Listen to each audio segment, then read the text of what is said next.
City, city की रामलीला। एक प्रचलित मान्यता के अनुसार तुलसीदास जी ने जन्म लेते ही सबसे पहले राम कहा था, इसीलिए उनका शुरुआती नाम राम बोल पड़ गया। रेडियो सिटी पर सिटी की रामलीला में एक बार फिर से आपका स्वागत है।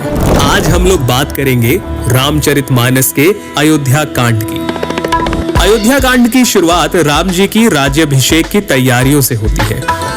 एक तरफ जहां अयोध्या में हर्ष और उल्लास का दृश्य था, तो वहीं देवताओं में व्याकुलता।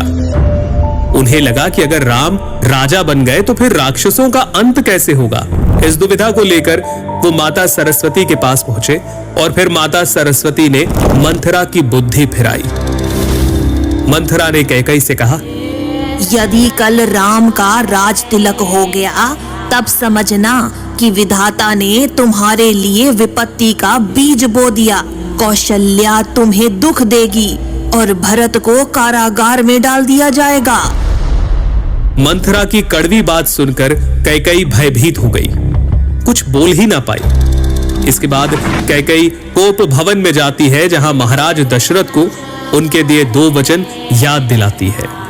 हे प्राणनाथ, सुनिए, मेरे मन को भाने वाला एक वर दीजिए। भरत को राज तिलक और दूसरा वर भी मैं हाथ जोड़कर मांगती हूँ।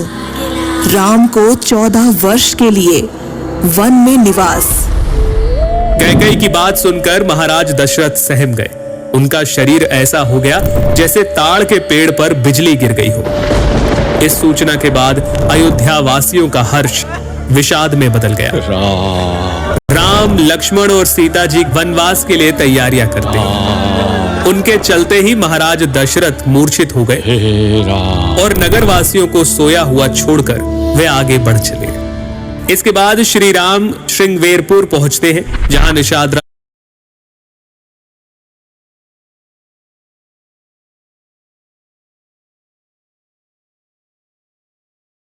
राज उनकी सेवा करते हैं और फिर केवट की नाव में बैठकर राम